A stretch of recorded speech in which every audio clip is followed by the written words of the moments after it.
Hey everybody, welcome to the last of our videos in this special series that we've titled 6 Keys to the Pass List, How to Move from Failure to Success.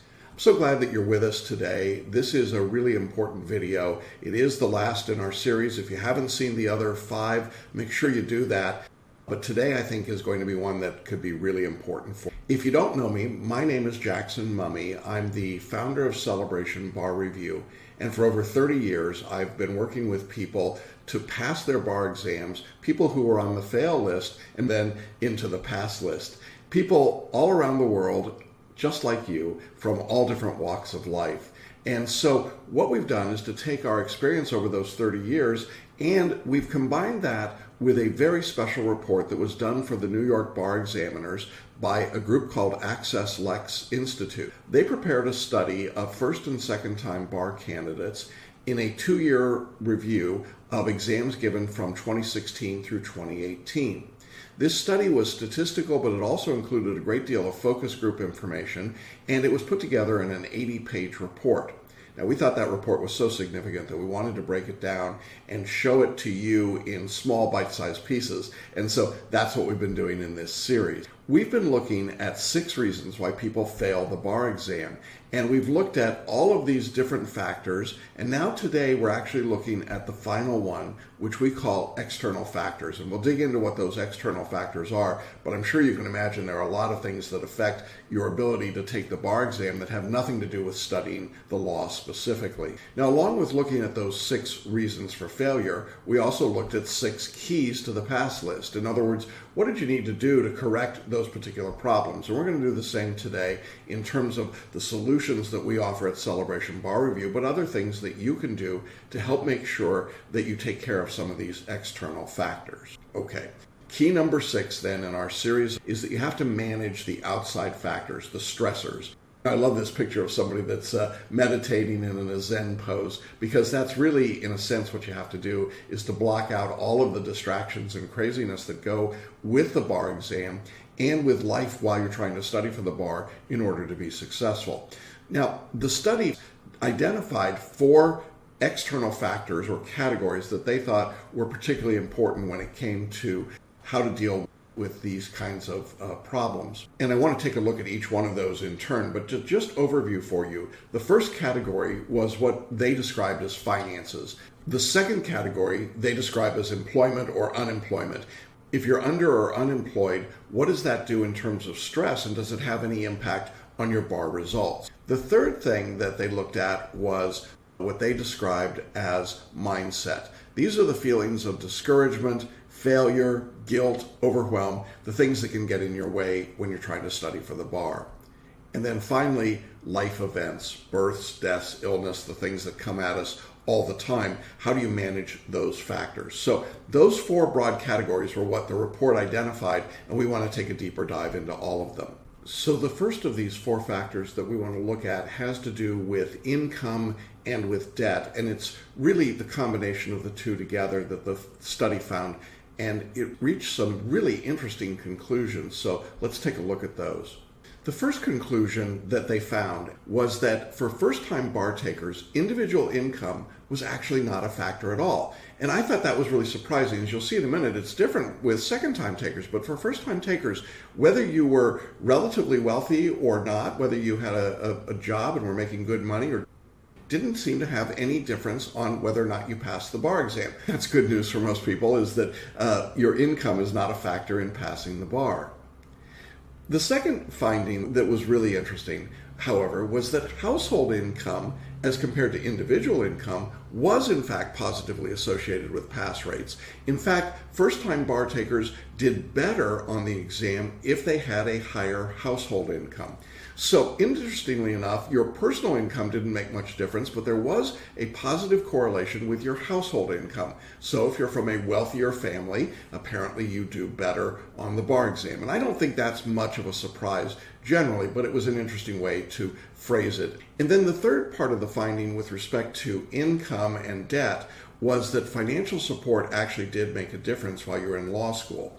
People who got financial support when they were in law school did better on the bar exam than people that did not get financial support and were then, I think, probably feeling the stress and the anxiety and the need to pass the bar immediately upon graduation. So financial support in law school seemed to make a difference. Household income definitely made a difference, and individual income didn't make any difference at all. Now, this is all for first-time takers, but it's a very different story when we get to second-time takers. Here's what the study found. For second-time bar takers, individual income did matter. There was a positive association with bar passage rate depending on your earnings if you're a repeat bar taker. People who had higher earnings had higher pass rates. Now, I would attribute this to a couple of factors.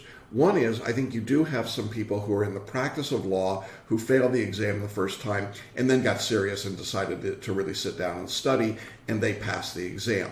And those people typically have higher earnings than obviously people that are just coming out of law school. So I think that's a part of the reason. The other reason, I think, is that individuals that are in higher earning occupations may be more distracted and had more things going on the first time in the bar, whether it was in the practice of law or somewhere else. And so I think that it probably makes sense that those would be individuals that could pass on a second try.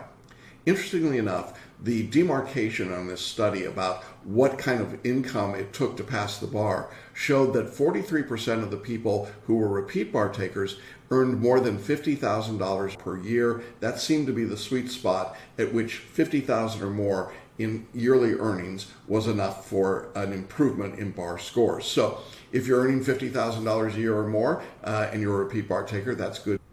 If you're under that factor, it doesn't mean you can't pass the bar, it just means that statistically it's tougher. The other part of this study that was interesting here had to do with second-time takers and household income. Remember that for first-time bar takers, if you had a higher household income, that was a positive. But for second-time takers, higher household income actually had a negative correlation with bar passage. And the writers of the study just scratch their heads and say, we're not really sure why it was that way, but that was the result. Now, they make a couple of suggestions, and I think they're probably accurate. They posit the idea that people that have higher household incomes probably also have higher family obligations and more distractions going on in their lives, and therefore that's probably a factor in terms of bar pass rate, even though it's not a direct correlation to household income. But people in those higher household incomes have more things going on, and it may impact their ability to study and take the bar and pass. They also found, and this was another one of those sort of head-scratching things, that people that got financial support from their family as repeat bar takers also improved their passage. So if you were getting financial support from your family rather than some outside source, and you're a second-time bar taker or a repeat bar taker, that improved your bar pass rates. And again, my observation here would be that it takes some of the pressure off and therefore was a positive and allowed people to focus on their studies. So income is definitely something to look at. Very weird study results, I think, but you can see it's very different for first-time takers than second-time takers. Now, I think that raises the question about how do you finance your study to take the bar prep process. And the study done by Access Lex looked into that just a little bit as well, and there were some interesting findings here. Their first finding was that individuals that got assistance for their bar prep from a law firm were more likely to pass. I thought this was a duh moment. If you're working in a law firm, you're probably pretty good at law school. You're probably one of those people that we would expect to pass the bar. So I'm not sure that it's causation as much as it's correlation here in terms of financing from the law firm. But then they found that students that took bar prep loans, that didn't impact pass rates at all. So if you took out a loan, okay. If you didn't take out a loan, okay too. Taking out a bar prep loan didn't improve your bar pass rates. So despite what you may have heard from other people about you got to go take out all these loans, no, not necessarily. It didn't really impact pass rates. Might have impacted some other things in your life like eating and rent and so on, but certainly not the pass rates. And then finally, being an on-campus rep for a bar review company did not impact pass rates at all. I thought this was a little bit humorous because I've always wondered what the purpose of a campus rep is. They're trying to tell you to buy a product that they've never used themselves and have absolutely no expertise in. And they're doing it so that they can get a free copy of that product while you paid for it. I understand that the bar review campus rep is a time-honored tradition, but I think it's an absolute insanity. And the truth is it didn't impact pass rates. And I hear that all the time. I'm constantly talking to people that were big box bar review campus reps who failed the bar exam. One way or the other, doesn't really make much difference. And so financing of the bar prep is not a big factor. What's our solution to this question of income and how to deal with it and financing your costs? We do a couple of things at Celebration Bar Review. First, we make all of our courses affordable. We provide you more course for less cost than any bar review in the country, hands down, no exceptions. You get everything from us at a price that's far less than you pay from a big box course and much, much less than you would pay typically from a one-off tutor. So that's one solution. A second is that we provide 12 monthly payments. It's an option in all of our courses that lets you spread out your payment over 12 months so that you can be budgeting your bar prep course long after you've taken the exam, and that helps a lot of people. It's also customized to get you what you need. You don't have to pay for more than you need. You buy a basic course and then you add to it what you need, so you're not buying features and tools that are not necessary. In addition, we offer unlimited deferrals. There's no penalty to postpone in our course, so you can postpone as often as you want for any reason that you want, and there's no limit to that at all. A lot of courses charge you for deferrals, charge you penalties, and we don't do that at all. And then finally, and this might be the most important for many people, we offer a lifetime pass guarantee. Once you've signed up for our course, you do not have to pay again to retake our course, no matter how many times you have to take it, no matter how many years you have to take it.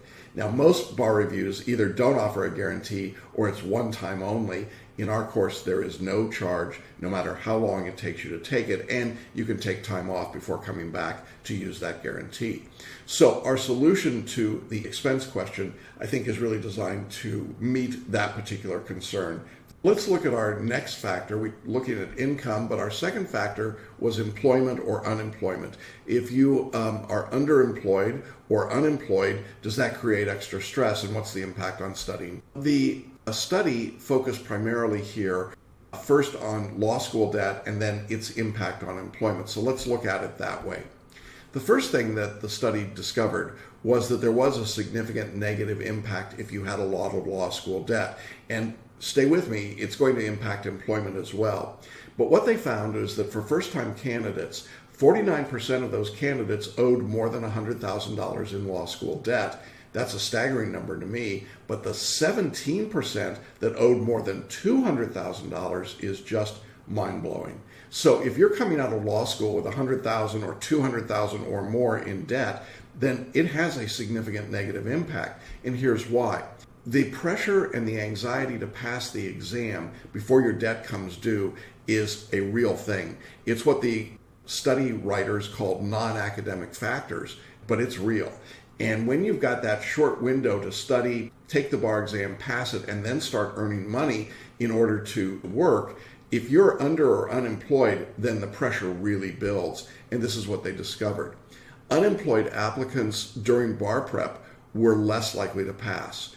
And I think you have to see it as a continuation. In other words, if you're coming out of law school with heavy debt and you've got this pressure and anxiety to pass the bar exam before that debt starts to be required to be repaid, and you do not have a job, that is the perfect storm for a lot of people. And it creates the kind of circumstance in which statistically you are less likely to pass. So what do you do about that? I think that one of the things that you want to do is to start thinking about how you can get some work going, start to build some pipelines for jobs through internships, start to get some work, even if it's not in the legal field, so that you don't have quite the pressure on yourself during that bar prep time.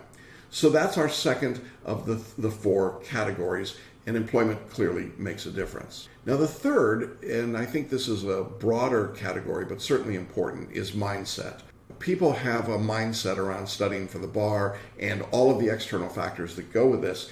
And for many years, we've talked about mindset at Celebration Bar Review. And in truth, it's one of the biggest things that keeps people from being successful.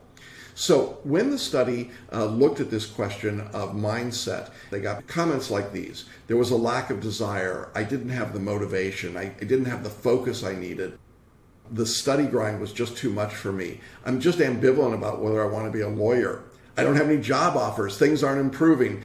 I'm missing events and significant events with my family. In other words, all of these negative mindsets crept into people, and these individuals did not perform as well on the bar exam. And I could go on with that list of things that people would say, and perhaps that you felt as well. But I think it's important to recognize that this is a real thing. This is a big part of our overall program that every student is able to take advantage of. We do group coaching that is primarily focused on accountability and encouragement, just for that reason. We have one-on-one coaching for students that want that. We work on personal mindsets. We work on how to improve your mindset with videos and support. We give you an Abundance for Bar Study Masterclass option that's really designed to help you learn how to put your mindset in the circumstance for the bar exam.